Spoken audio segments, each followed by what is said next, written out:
Hi friends, welcome back to our channel. पिछली video जो tenses की थी उसमें हमने एग्जांपल्स, टेंसेस के डेफिनेशन और टेंसेस के 3 मेन टाइप्स जो हैं पास्ट, प्रेजेंट और फ्यूचर ये देखे थे। इस वीडियो में हम स्पेसिफिकली फर्स्ट टाइप को डिस्कस करेंगे जो है पास्ट टेंस, और इस टेंस की भी 4 स्पेसिफिक कैटेगरीज होती हैं। सभी 3 टाइप्स की 4 सब कैटेगरीज हैं, और ये जो फर्स्ट टेंस आज हम डिस्कस करेंगे वो रहेगा पास्ट टेंस। इसके 4 टाइप्स होते हैं: simple past tense, past perfect tense, past continuous tense और पास्ट परफेक्ट कंटिन्यूअस टेंस। तो फर्स्ट टाइप देखते हैं, simple past tense. As per definition it indicates an action और an activity which took place before the present moment and has no connection with the present time. तो इसका मतलब क्या हुआ, ये वो टेंसेस होते हैं या वो टाइप्स है पास्ट टेंस की जो ये इंडिकेट करती है कि कोई भी एक्शन जो पास्ट में हो चुकी है उसको डिनोट करती है। ठीक है, टेंसेस का पर्पस क्या होता है, कोई भी एक्शन जो हुई है उसको टाइम के साथ रिलेट करना। तो पास्ट टेंस जो सिंपल पास्ट टेंस है इसका काम क्या होता है, ये वो एक्शंस या वो एक्टिविटीज़ डिफाइन करता है जो प्रेजेंट मोमेंट से पहले हो चुकी हैं and they have no connection with the present time. ठीक है, पास्ट में जो एक्टिविटीज़ हो चुकी है उनका प्रेजेंट से कोई कनेक्शन नहीं है, those are called the simple past tense. और हाँ, इस टाइप को जस्टिफाई करने के लिए कभी कभी इनके साथ एडवर्ब्स ऑफ टाइम्स भी लगे होते हैं।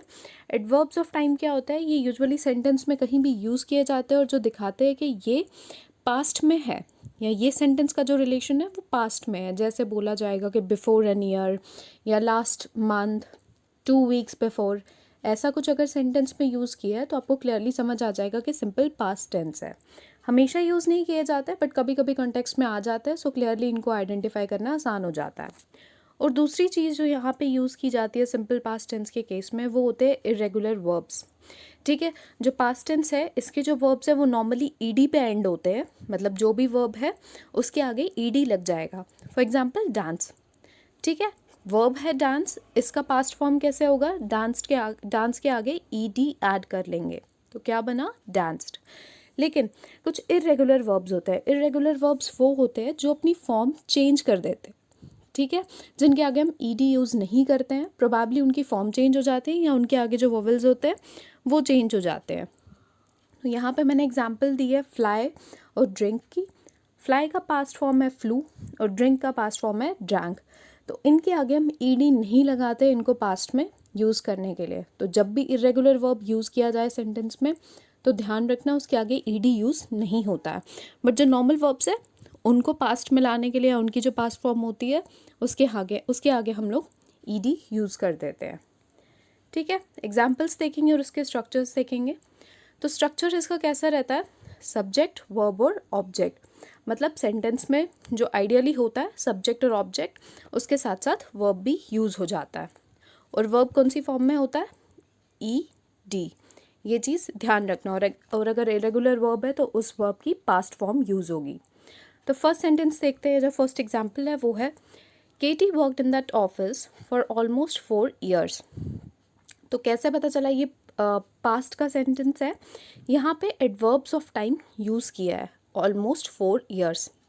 मतलब टाइम ड्यूरेशन बताई जा रही है कि केटी ने उस ऑफिस में कितने टाइम तक वो वहाँ पे काम करती रही।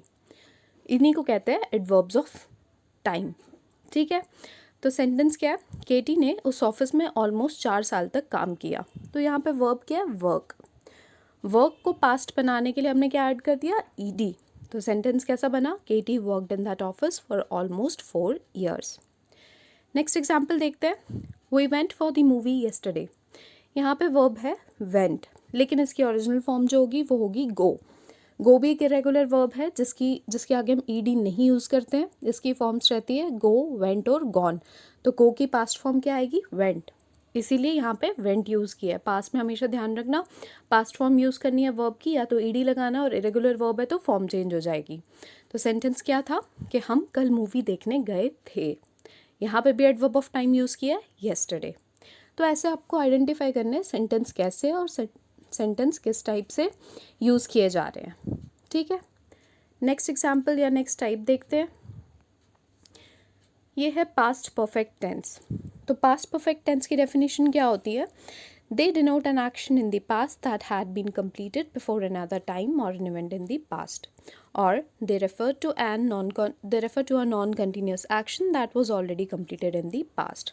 मतलब कोई भी एक्शन जो अभी कंटिन्यूटी की स्टेट में नहीं है, जो नॉन कंटिन्यूस है, that was already completed in the past. मतलब वो एक्टिविटी जो नॉन कंटिन्यूस है वो ऑलरेडी पास्ट में कंप्लीट हो चुकी है. ठीक है. इनकी फॉर्मेशन कैसे होती है? They are form by using the simple past form of the auxiliary verb to have followed by the past participle form of the verb. मतलब क्या यूज़ किया जाता है? हैव के साथ past participle form of the verb. Structure देखते हैं और एग्जाम्पल्स देखते हैं तो और क्लियरली आइडिया आ जाएगा. इसका स्ट्रक्चर क्या होता है? सब्जेक्ट के साथ हैड प्लस पास्ट पार्टिसिपल या third form of verb along with object. Examples देखते हैं. I had never seen such a beautiful view before. तो क्या बोला जा रहा है कि मैंने इससे पहले इतना अच्छा व्यू कभी नहीं देखा. I had never seen.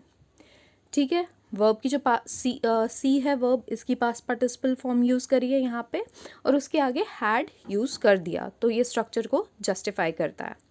और एक एग्जाम्पल देखेंगे ताकि अच्छे से समझे. She understood the movie only because she had read the book. तो कैसे, क्या बोला जा रहा है यहाँ पे सेंटेंस में? उसे मूवी इसीलिए समझ में आई क्योंकि उसने बुक ऑलरेडी पढ़ रखी थी. She understood the movie only because she had read the book. तो जो भी एक्टिविटीज़ इस सेंटेंस में बताई जा रही है, जैसे शी अंडरस्टूड द मूवी और शी रेड द बुक, ये ऑलरेडी ये एक्टिविटीज़ कंप्लीटेड हैं. इनमें कोई कंटिन्यूटी नहीं है. ये पास्ट की एक्टिविटीज़ थी और पास्ट में ही कंप्लीट हो चुकी है. और इन दोनों इवेंट्स में एक चीज़ ध्यान हमेशा रखना, इन दोनों इवेंट्स में मतलब दूसरा इवेंट जब हुआ उससे पहले पहली एक्टिविटी जो थी वो कंप्लीटेड हो चुकी है. ठीक है. जैसे उसे मूवी तभी समझी जब उसने बुक पढ़ी थी. ठीक है. जो बुक पढ़ना था that was the first activity और मूवी समझना सेकंड एक्टिविटी थी. तो ये तभी क्लियर हुआ कैसे कि उसे मूवी तभी समझी क्योंकि उसने बुक पढ़ ली थी. टाइप्स में बिल्कुल कंफ्यूज नहीं होना. एंड इन केस अगर आपको इन टाइप्स में कोई भी कंफ्यूजन है प्लीज़ कमेंट करके बताना. I will try to explain it more. But क्योंकि टेंसेस एक इतना क्रिटिकल टॉपिक होता है, लोग डर जाते हैं टेंसेस का नाम लेते ही, बट टेंसेस इतने क्रिटिकल नहीं है. आराम से समझोगे तो समझ में भी आ जाएंगे. स्टिल अगर आपको कोई और डाउट्स है प्लीज़ कमेंट सेक्शंस में बताइए, हम लोग और उसको एलैबोरेट करने की कोशिश करेंगे. नेक्स्ट टाइप देखते हैं, past continuous tense. Past continuous tense क्या इंडिकेट करते हैं? They indicates the activities that have already happened in the past and have been completed before the time of mention. तो यहाँ पे ध्यान रखने वाली चीज़ क्या है? टाइम ऑफ मेंशन और कंप्लीटेड. मतलब क्या बोला जा रहा है कि ये वो एक्टिविटीज़ इंडिकेट करते हैं जो ऑलरेडी पास्ट में हो चुकी हैं और तब कंप्लीट होती हैं जब भी हम एक टाइम मेंशन करते हैं उस टाइम पे वो एक्टिविटी कंप्लीट होती है. ठीक है. फिर से समझाती हूँ. It represents an action going on at some point in past और an action in the past that is no longer in duration than other action in the past. मतलब हम जो भी टाइम ड्यूरेशन स्पेसिफाई कर रहे हैं, जिस भी टाइम पे हम मेंशन कर रहे हैं, उस समय वो जो एक्टिविटी जो स्टार्ट हुई थी पास्ट में वो ख़त्म हो जाती है. ठीक है. ये कैसे फॉर्म होते हैं? They are formed with the help of an auxiliary verb giving the main verb an ING ending. जो भी मेन वर्ब होगा सेंटेंस में उसके आगे ING एंडिंग होगी. अगर डांस है तो डांसिंग हो जाएगा. ओके. सिंपल प्रेजेंट में क्या था? डांस है तो डांस्ड हो जाएगा. और पिछली टाइप जो थी पास्ट परफेक्ट टेंस, वहाँ पे क्या हो रहा था? हैड लग जाता है सेंटेंस के आगे और पास्ट पार्टिसिपल फॉर्म यूज़ हो जाती है वर्ब से पहले. ठीक है. तो हैड प्लस वर्ब की थर्ड फॉर्म. और पास्ट कंटिन्यूस में क्या होता है? जो भी वर्ब है उससे पहले वॉज या और वर्ब के साथ ING ऐड हो जाता है. ओके. इसका स्ट्रक्चर देखते हैं. इसका स्ट्रक्चर रहता है सब्जेक्ट के साथ वॉज या वर plus verb in its ING form along with the object. तो ये स्ट्रक्चर सभी टाइप्स का ध्यान में रखना बहुत ज़्यादा ज़रूरी है. फर्स्ट एग्जाम्पल देखते हैं. We were playing football when it started to rain. ठीक है. वर्ब क्या है यहाँ पे? प्ले. तो प्ले के साथ ING लग गया और प्ले से पहले या वर्ब से पहले वॉज या वर, क्योंकि यहाँ वी की बात की जा रही है, प्लूरल है तो वर लगेगा, वॉज नहीं। सिंगुलर होगा अगर जैसे शी है या ही है तो वहाँ पे वॉज लगेगा। जहाँ प्लूरल है वहाँ पे हम वर यूज़ करेंगे। तो सब्जेक्ट के साथ वॉज या वर्ब प्लस वर्ब की आईएनजी फॉर्म। तो ये क्लियर हुआ स्ट्रक्चर। अब यहाँ डेफिनेशन कैसे क्लियर होती है। सेंटेंस दो पार्ट्स का है। First is we were playing football and second one is when it started to rain. तो डेफिनेशन में क्या बोला था कि जब भी हम जो टाइम मेंशन किया जाएगा सेंटेंस में उस टाइम पे वो एक्टिविटी कंप्लीट होगी। तो कैसे कंप्लीट हुई ये एक्टिविटी। फर्स्ट एक्टिविटी थी हम फुटबॉल खेल रहे थे, तब बारिश शुरू हुई।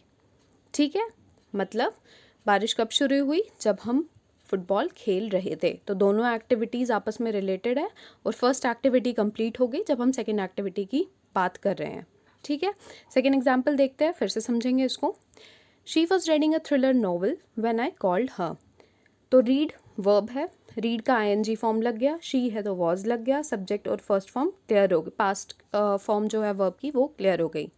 तो सेंटेंस के दो पार्ट्स है, she was reading a thriller novel और दूसरी ये है व्हेन आई कॉल्ड हर या आई कॉल्ड हर। तो सेंटेंस में क्या हो रहा था, वो एक थ्रिलर नॉवल पढ़ रही थी जब मैंने उसको फ़ोन किया। तो फर्स्ट एक्टिविटी कंप्लीट हो गई कब, जब सेकंड एक्टिविटी शुरू हुई है, जब हमने वो टाइम मेंशन किया। तो उस टाइम पे जिस टाइम को मैंने मेंशन किया उस टाइम पे वो जो एक्टिविटी है वो कंप्लीट हो गई। ठीक है, लास्ट टाइप देखेंगे इसकी, वो है past perfect continuous tense.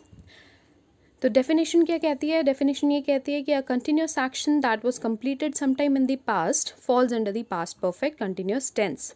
Thus, it denotes an event that started before a certain point in the past and continued for some time in the past itself.